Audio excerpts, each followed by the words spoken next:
একক সংখ্যাগরিষ্ঠতা হারিয়ে জোটই এখন বিজেপির ভরসা। সরকার গঠনের কলকাঠি নীতিশ নাইডুর হাতে। তড়িঘড়ি করে এনডিএর সঙ্গে বৈঠক আজ। পদত্যাগপত্র জমা দিলেন মোদি। শনিবার শপথ। হিন্দুত্ববাদী হলো কাল ডোবালো অযোধ্যার রাম মন্দির কৌশল। উত্তরপ্রদেশে অখিলেশের ধাক্কায় কুপকাত।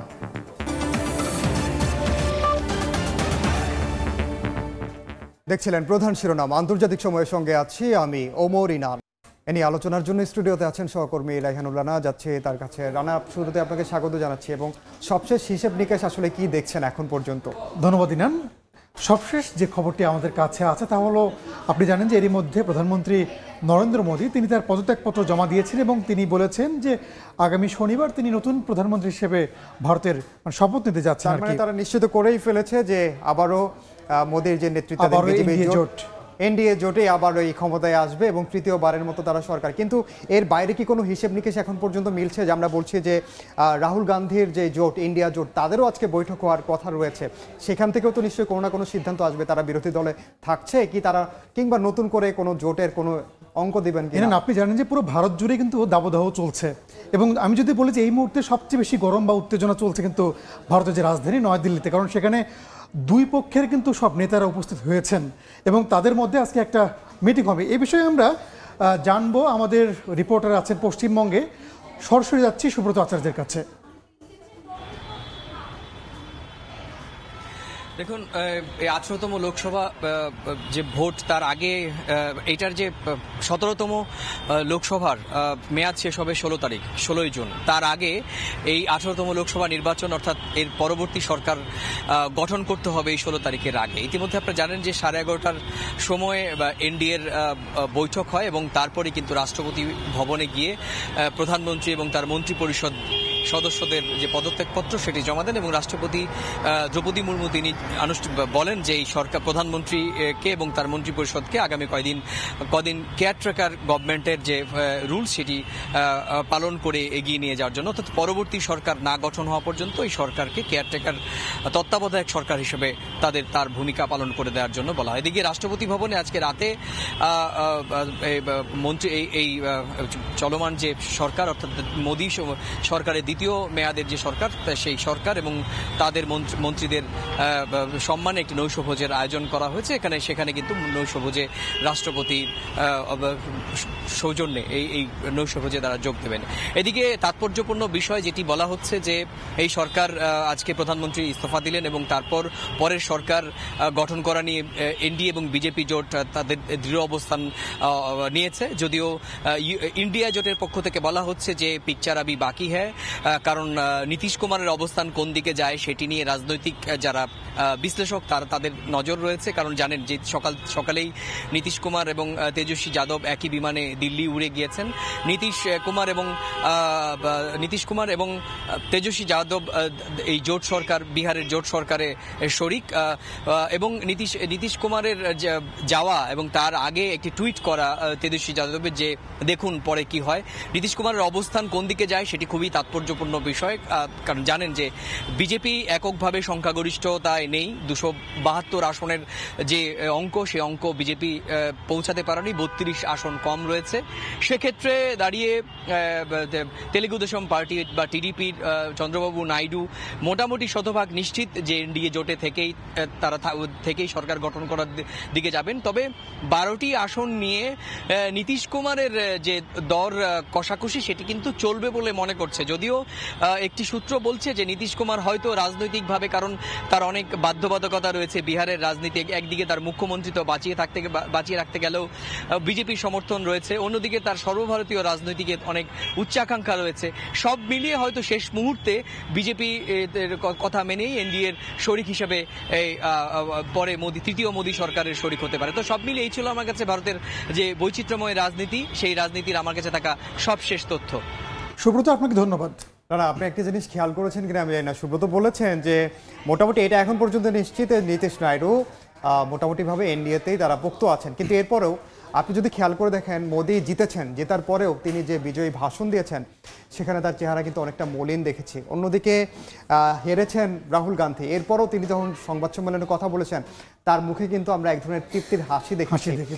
বিষয়টা আসলে কি দাঁড়ালো? জিতেও হারা আবার হেরেও জিতা, বিষয়টা কি তাই দাঁড়াচ্ছে? না, আপনি তো যেটা বলেন আসলে বিষয়টা কিন্তু যদি বলি যে আপনি দেখেন যে এই নির্বাচনে বলা হচ্ছে যে বিজেপির জয় না, বিজেপির হার বলা হচ্ছে, এবং বলা হচ্ছে রাহুলের জয়। মানে নির্বাচনে তারা পরাজয়িত হলেও বলা হচ্ছে এই নির্বাচনে রাহুলের উত্থান হয়েছে, যাকে বলা হচ্ছিল যে ভারতের পরবর্তী প্রধানমন্ত্রী, তার যে নেতৃত্ব গুণাবলী থাকার কথা ছিল এই নির্বাচনে তিনি নাকি সেটা প্রমাণ করেছেন। এটা বারবার বলা হচ্ছিল। আমাদের কাছে কিছু তথ্য আছে, আমরা যদি দেখি যে সবচেয়ে বেশি আলোচনায় এই মুহূর্তে ভারতের যে বিষয়গুলো আছে তার মধ্যে আমরা বলেছি যে শপথ শনিবার হচ্ছে কলকাঠি নীতিশ নাইডুর হাতে। আপনি জানেন যে কেন এই কথা বলা হচ্ছে? কারণ তাদের যে ইতিহাস আছে, তাদের যে সেই ইতিহাস বলছে যে তারা বারবার দল ত্যাগ করেছেন, যার কারণে কিন্তু বলা হচ্ছে যে তারা পল্টি নিতে পারে, এটা বারবার বলা হচ্ছে। এবং ভারতীয় গণমাধ্যম সবাই কিন্তু এই কথাই বলছে যে তারা বলা যায় না তারা যে কোনো সময় মত চেঞ্জ করতে পারেন। আরেকটা বিষয় সবচেয়ে গুরুত্বপূর্ণ যে ঝুলন্ত পার্লামেন্টের কথা বলা হচ্ছে। কেন বলা হচ্ছে? আপনি জানেন যে এই নির্বাচনে কিন্তু কোনো দলই সংখ্যাগরিষ্ঠতা অর্জন করতে পারেনি, যার কারণে কিন্তু একটা সংখ্যা দেখা দিচ্ছে হলে কারো না কারোর সঙ্গে ভাগাভাগি করেই থাকতে হবে। কিন্তু যখনই আপনার মতের অমিল হবে তখনই কিন্তু যে কেউ দল ত্যাগ করতে পারে, একজন আরেকজনকে চাপে ফেলতে পারবে। আসলে তাই দাঁড়াচ্ছে। যার কারণে কিন্তু আপনি কংগ্রেসও বলেন বা বিজেপি বলেন, কেউ কিন্তু খুব একটা স্বস্তিতে নাই। কারণ যার কাছেই আসুক না কেন, তারা যদি ভুল করে তাহলে কিন্তু তাদের কাছ থেকে তারা চলে যেতে পারে। এই ধরনের কিন্তু সংখ্যা হচ্ছে যে ঝুলন্ত পার্লামেন্টও হতে পারে।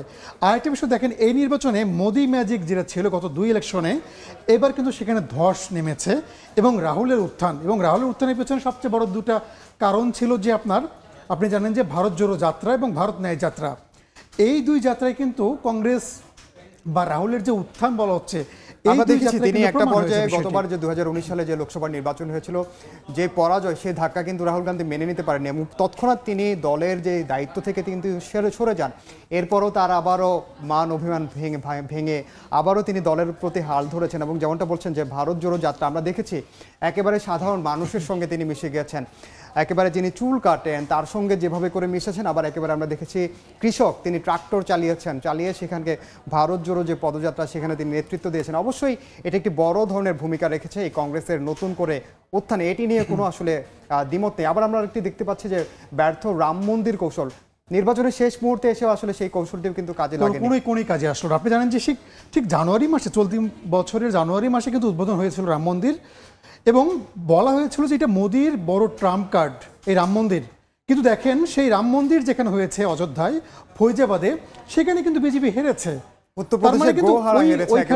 উত্তরপ্রদেশ আপনি যদি বলে যে এই নির্বাচনের সবচেয়ে বড় চমক উত্তরপ্রদেশ এবং সমাজবাদী পার্টি, অখিলেশ যাদবের সমাজবাদী পার্টি।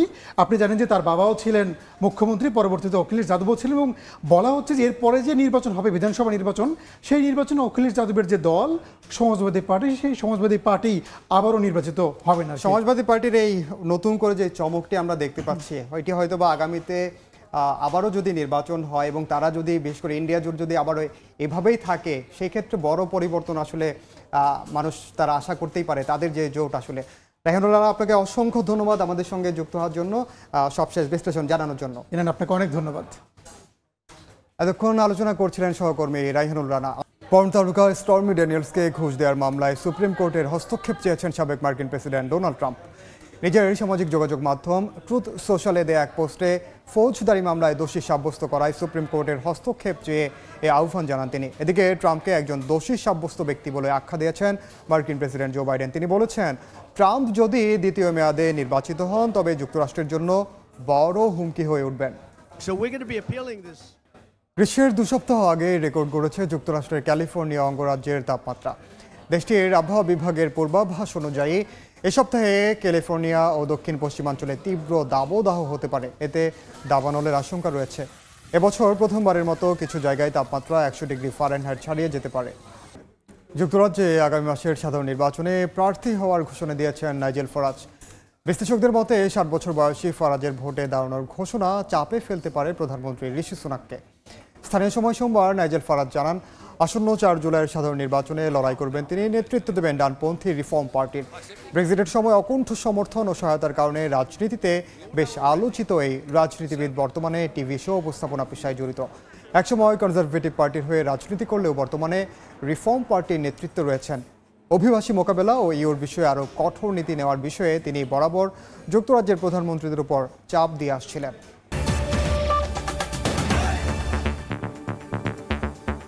এই ছিল আন্তর্জাতিক সময়। এরপর সময় সংবাদের সঙ্গে থাকবেন সহকর্মী মার্জিয়া শ্রেয়া। ধন্যবাদ ইনান। সময় সংবাদ নিয়ে ফিরছি কিছুক্ষণ পর, সঙ্গেই থাকুন সময়ের।